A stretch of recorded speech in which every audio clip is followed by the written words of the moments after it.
Hello guys, कैसे हो आप सभी लोग। गाइस आज बिग बॉस के स्टेज पर यानी कि वीकेंड के बार पर दो स्पेशल गेस्ट को बुलाया गया।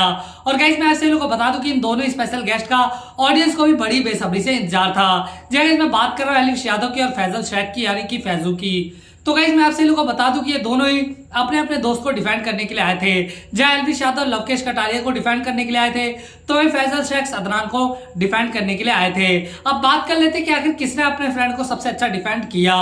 तो गाइस सबसे पहले हम बात कर लेते हैं एलविश यादव की। तो भैया एलविश यादव जैसे स्टेज पर आए थे और मुझे ऐसा लगता है कि भैया वो डिफेंड करने से ज्यादा रोस्ट करने में विश्वास रखते हैं, क्योंकि भैया उन्होंने आते ही अदनान को रोस्ट करना चालू कर दिया था। जी गाइस मुझे ऐसा लगता है कि वो अपने दोस्त लव कटर को डिफेंड कम और रोस्ट ज्यादा कर रहे थे, क्योंकि भैया वो अदनान को लेकर कह रहे थे कि भाई ये बंदा बाहर कुछ और बोल रहा था लेकिन घर के अंदर कुछ और बोल रहा था। इनफैक्ट ये तो बहुत ही ज्यादा ठुस्सी हो गया। यहाँ तो स्टेज पर बहुत ज्यादा गरज वरज रहा था, लेकिन घर में जाकर ये बिल्कुल शांत हो गया और बहुत ही ज्यादा फुस्सी बम हो गया। इसके साथ साथ एलविश ने यह भी बताया कि उसे घर में दो लोगों से सबसे ज्यादा प्रॉब्लम है। सबसे पहला नाम उन्होंने बताया अरमान मलिक का।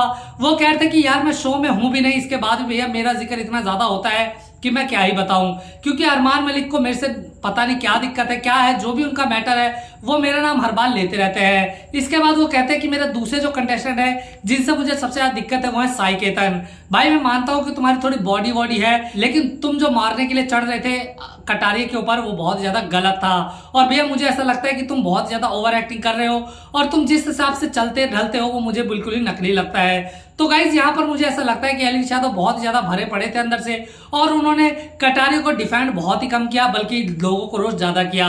लेकिन साथ ही साथ उन्होंने कटारिया के ऊपर जितने भी पॉइंट बोले यानी कि उनको डिफेंड करते हुए जितने भी पॉइंट बोले वो काफी अच्छे बोले और उन्होंने काफी अच्छे तरीके से कटारिया को डिफेंड भी किया और बाकी लोगों को तगड़ा रोस्ट भी कर दिया।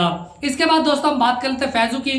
तो गाइस फैजू ने भी अपने दोस्त को काफी अच्छी तरीके से डिफेंड किया। इनफैक्ट वो डेफिनेटली ये समझ रहे थे कि भैया जिस तरह से अदनान बोलकर गए थे अंदर उस तरह से वो खेल नहीं रहे हैं। हालांकि इस चीज को फैजू ने माना भी और उन्होंने कहा कि इस चीज से एज अ व्यूअर मैं बिल्कुल भी सहमत नहीं हूं, क्योंकि मुझे ऐसा लगता है कि वो डेफिनेटली अच्छी गेम खेलेंगे लेकिन वो अच्छी गेम नहीं खेल रहे हैं। लेकिन उन्होंने साथ ही ये भी कहा कि अभी उससे कुछ ही दिन हुए हैं, इनफैक्ट अभी उसको ऑब्जर्व करने में टाइम लग रहा है, तो शायद इसलिए वो इतने अच्छे तरीके से ध्यान नहीं दे पा रहा है। इसके सिवा फैजू ये भी कहते हैं कि भैया लवकेश के बारे में अगर मैं एक चीज कहूं तो लवकेश बहुत ही बढ़िया बंदा है। शुरू में मुझे लगा था कि शायद वो एलविश की तरह ही है, लेकिन अब मुझे ऐसा लग रहा है कि वो बहुत ही स्वीट बंदा है और काफी दिल का अच्छा लग रहा है। तो गाइस इन दोनों ने अपनी अपनी राय लगी और मुझे ऐसा लगता है कि एलविश यादव ने काफी अच्छे तरीके से डिफेंड किया कटारिया को और बाकी लोगों को रोस्ट किया। तो ये फैजू थोड़ा सा पीछे रह गए थे अपने फ्रेंड को डिफेंड करने में, बिकॉज उनके फ्रेंड की गेम थोड़ी कमजोर है तो वो क्या ही कर सकते थे। इसके सिवा दोस्तों अनिल कपूर ने इन दोनों से एक सवाल पूछा कि आप दोनों के अच्छे खासे फॉलोअर्स है इंस्टाग्राम पर और आप एक इन्फ्लुएंसर कम्युनिटी से आ रहे हैं, तो आपको नहीं लगता कि आपको जो फैन वगैरह है वो आपस में जब लड़ते हैं तो एक दूसरे की पर्सनल लाइफ को लेकर बोलने लग जाते हैं, यानी कि एक दूसरे की फैमिली को गाली देने लग जाते हैं। तो इस बार एलविश यादव कहते हैं कि डेफिनेटली ये चीजें गलत है, चाहे फैन हमारे हो चाहे किसी का भी हो, किसी की भी फैमिली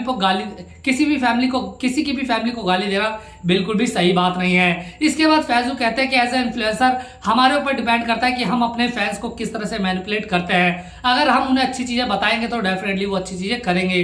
तो गाइज यहाँ पर मुझे फैजू का ओपिनियन सबसे ज्यादा अच्छा लगा था इस बात के ऊपर। सो गाइज मुझे बस ये लगता है कि एलविश यादव इस पूरे मामले में सबसे आगे रहे। उन्होंने अपने फ्रेंड यानी लव कटारिया को अच्छे से डिफेंड भी किया और बाकी को रोस्ट भी किया। तो यहाँ मुझे ऐसा लगता है कि पर्सनली जो फैजू है वो थोड़े से पीछे रह गए। तो गाइज आप लोगों को इन दोनों में कौन बेस्ट लगा कौन नहीं मुझे कमेंट में जरूर बताएं। साथ ही वीडियो को लाइक और चैनल को सब्सक्राइब करना ना भूलें।